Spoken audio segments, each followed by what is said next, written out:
इस कहानी का अगर आपने पिछला पार्ट नहीं देखा है तो उस चैनल पर जाकर जरूर से देख लेना। इस कहानी की शुरुआत में हम कियान को देखते हैं जो कि एक जगह पर बैठकर कुछ खा रही थी और कह रही थी ये क्या अजीब दे दिया उसे खाने के लिए, क्या वो बूढ़ी हो गई अभी से। तभी उसे किसी का कॉल आता है और वो जियांग का नंबर मांगती है वो लड़की।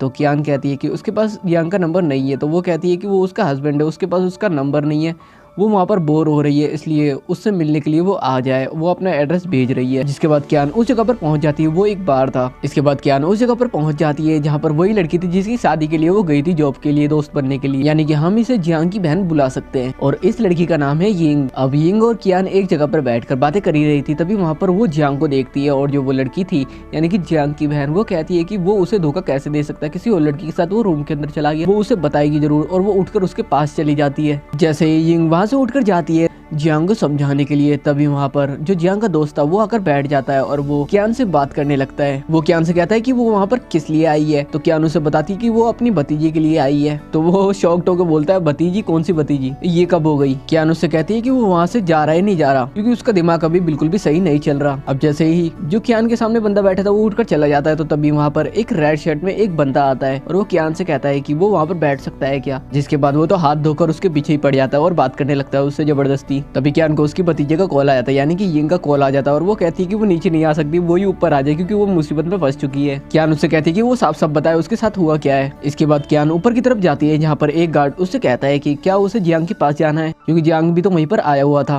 और तभी उसे उसकी बहन दिख जाती है जिसे एक गार्ड अंदर जाने से रोक रहा था। तभी जो कियान थी वो आगे बढ़ने लगती है, लेकिन उसकी बहन उससे कहती है कि वो कौन होती है जो आगे बढ़ेगी। पर गार्ड खड़े हुए थे, वो उनसे कहती है कि उसे वहाँ पर आगे मत जाने दो। वो कहाँ जानती थी, वो तो जियांग के गार्ड थे जो कि कियान को रोक ही नहीं सकते थे, इसलिए वो कियान को आगे जाने देते हैं और उसी की बहन को वहाँ पर रोक देते हैं, जिससे उसे बहुत ज्यादा गुस्सा आ जाता है। कियान के जाने के बाद जो कियान की बहन थी वो उन गार्ड्स को समझाने लग जाती है कि उन्हें नहीं पता कि वो कौन है, इसलिए उसे वहाँ पर से जाने दे। इसके बाद जब उसे नहीं जाने दिया जाता तो वो पूछती है कि कियान कौन है जो उसे जाने दिया। तो गार्ड्स बताते हैं कि वो एक सीक्रेट है, वो नहीं बता सकते। वहीं अंदर पार्टी में पहुंचने के बाद कियान देखती है कि एक टकलू ने उसकी जो भतीजी थी उसे पकड़ रखा था। कियान जाकर उस टकलू से बात करती है और उसे छोड़ने को कहती है यिंग को। यहाँ पर वो टकलू कियान से कहता है कि अगर उसे यिंग को बचाना है तो उसके साथ उसे गेम खेलना पड़ेगा, जिसके लिए कियान मान भी जाती है। और जब वो टकलू के साथ खेल रही थी वो बार बार जीत रही थी और टकलू को आ रहा था गुस्सा और वो कहता है कि वो चीटिंग कर रही है। दोनों एक लेडी को भी बैठा हुआ देखते हैं जो कि उसे ही देखी जा रही थी, यानी कि कियान को ही देखी जा रही थी। वहीं कुछ ही दूरी पर हम जियांग को बैठा हुआ देखते हैं और जिसे कियान भी देख लेती है और उसकी भतीजी जो यिंग थी वो भी देख लेती है। अब गेम जीतकर कियान यिंग को लेकर वहाँ से जाने वाली थी, लेकिन जैसे वो आगे बढ़ती है वैसी वो लेडी उसकी टांग के आगे टांग अड़ा देती है, जिसकी वजह से वो गिर जाती है जियांग के ऊपर। और जियांग उसे छोड़ता नहीं है बल्कि पकड़ लेता है और उसे किस कर लेता है। और ये देखकर तो सारे के सारे शॉक्ड रह जाते हैं। वो टकलू भी आगे कुछ बोलता उससे पहले ही जियांग सिर्फ अपना हाथ उठाता है और वो टकलू वहाँ से भाग जाता है और कहता है कि सॉरी सॉरी। जिसके बाद कियान वहाँ से जल्दी से उठकर यिंग के साथ वहाँ से निकल जाती है और जब वो जा रही थी तो जो उसकी बहन थी वो उसकी फोटो खींच लेती है यिंग के साथ। जैसे ही यिंग और कियान बाहर आती है तो वो गाड़ी के अंदर जियांग को देखती है और जियांग तो सिर्फ कियान को बिठाता है और उसके असिस्टेंट को वहीं पर छोड़ देता है यिंग के साथ। कार में जाते वक्त जियांग कियान से कहता है कि वो उसे फोन भी तो कर सकती थी, लेकिन कियान उससे कहती है कि उसका तो नंबर ही नहीं है उसके पास। यहाँ पर कार में जाते वक्त कियान जियांग से कहती है कि उसने उसको किस क्यों करा। तो जियांग उससे कहता है कि उसने भी तो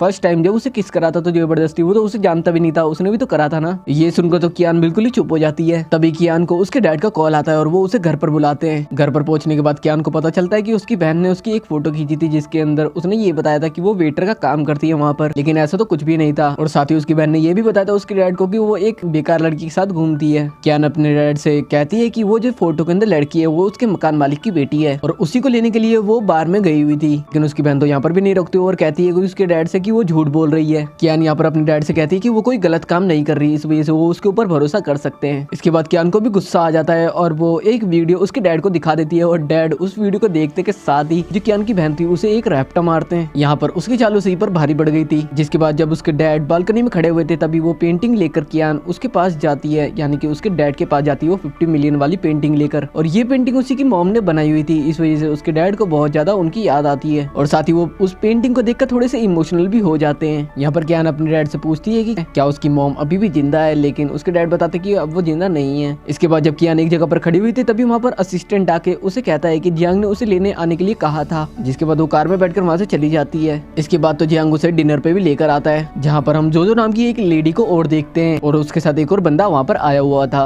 और साथ ही यहाँ पर यिंग भी आई थी। यहाँ पर जब यिंग बैठी हुई थी वो बैठी बैठी कियान की ही तारीफ करे जा रही थी। वो कहती है कि जो आंटी है वो बहुत ज्यादा अच्छी है, वो आंटी कहकर ही उसे बुलाती थी क्योंकि जियांग तो उसके अंकल ही लगते थे इसलिए। इसके बाद जब कियान वॉशरूम जा रही थी तो जोजो भी उससे कहती है कि वो भी साथ चलेगी और फिर दोनों के दोनों वहाँ पर आ जाते हैं, जहाँ पर जो जोजो थी वो अपना एक कपड़ा कियान को दे देती है और कहती है कि उसे बाहर ले जाकर रख दे उसकी चेयर पर, और कियान ऐसा ही करती है, बाहर लाकर उसे रख देती है। लेकिन जब जोजो वापस आती है तो वो कहती है कि उसकी घड़ी खो गई है। दरअसल वो अभी इनडायरेक्टली कियान के ऊपर ही इल्जाम लगा रही थी, जिसमें उसका साथ वहाँ पर आया हुआ एक बंदा भी दे रहा था और कह रहा था कि वो चोर है, यानी कि कियान चोर है। जैसे ही जोजो आगे बढ़ती है और कियान को टच करती है और वैसी घड़ी नीचे गिर जाती है। ये करा तो जोजो नहीं था, लेकिन जो वहाँ पर बंदा खड़ा हुआ था वो कहता है कि उसके कपड़ों में से घड़ी गिर गई है, यानी कि वो अभी भी उसी के पीछे हाथ धोकर पड़े हुए थे। लेकिन फिर जोजो अच्छे बनने का नाटक करती है और कहती है कि वो इतनी भी महंगी घड़ी नहीं है, इसलिए वो उसे रख सकती है। तभी वहाँ पर जियांग भी आ जाता है। अब कियान कौन सा कम थी यहाँ पर, वो उस घड़ी को लेती है और नीचे फेंकती है और उसे तोड़ देती है, जिससे जोजो को बहुत ज्यादा बुरा लगता है। जैसे इनडायरेक्टली वो उसको चोर बता रहे थे, ऐसे ही कियान अपने आप को बचा रही थी। दरअसल उसने तो किया भी कुछ नहीं था। अब कियान तो वहाँ से चली जाती है, लेकिन वो जोजो जो आई हुई थी वो जियांग को भड़काने लग जाती है वहाँ पर कि हम दोनों तो एक दूसरे को इतने सालों से जानते हैं। लेकिन यहाँ पर जैसे ही वो दूसरा बंदा बोलता है तो जियांग उसे चिल्ला के कहता है कि वो तो चुप ही रहे। जब गाड़ी से जियांग और कियान जा रहे थे तो कियान जियांग को कह रही थी कि उसकी कोई भी गलती नहीं थी। इसके बाद हम नेक्स्ट डे का सीन देखते हैं, जहाँ पर मिस्टर लियू नाम का एक बंदा, वही बंदा जो कि जियांग के साथ अपनी डील करना चाहता था और वो हाथ धोकर उसके पीछे पड़ा हुआ था, वो कियान से मिलने के लिए आता है, जो कि कियान को ऐसा लगता है पहले से ही जानता है। वो आदमी जैसे ही कियान के साथ बैठता है और वहाँ पर आता है तो वो कियान से कहता है कि उसे पता है कि उसके साथ जियांग का क्या रिलेशन है। यहाँ पर जो सामने बैठा लियू था वो हाथ धोकर कियान के पीछे पड़ जाता है और वो कहता है कि वो जो उसकी डील है वो कंफर्म कराने के लिए वो मदद कर दे। लेकिन कियान उससे कहती है कि वो कुछ भी मदद नहीं कर सकती, लेकिन वो तो मानता ही नहीं है और हाथ धोकर उसके पीछे पड़ जाता है। अब लियू कियान को मारने ही वाला था, यानी कि उसके आगे बढ़ने ही वाला था, लेकिन वहाँ पर वही रेड शर्ट वाला बंदा आ जाता है, वो उसे दूर कर देता है, जिस वजह से लियू को वहाँ से जाना पड़ जाता है। यहाँ पर वो रेड शर्ट वाला बंदा कियान से कहता है कि अब उसे जो भी समझना है वो समझ सकती है, लेकिन वो वैसा बंदा बिल्कुल भी नहीं है जैसा वो सोच रही है। यहाँ पर जो रेड शर्ट वाला बंदा था वो यहाँ पर एक एग्जीबिशन का नाम लेता है और वहाँ पर जाने के लिए कहता है, और कियान को भी वहीं पर जाना था क्योंकि उसे बहुत सारी पेंटिंग देखनी थी। इस वजह से वो उस बंदे के साथ वहाँ के लिए निकल जाती है। जब वो उस बंदे के साथ वहाँ से जा रही थी उसकी कार में, तो हम देख पाते हैं कि दूर से उनकी कोई फोटोज खींच रहा था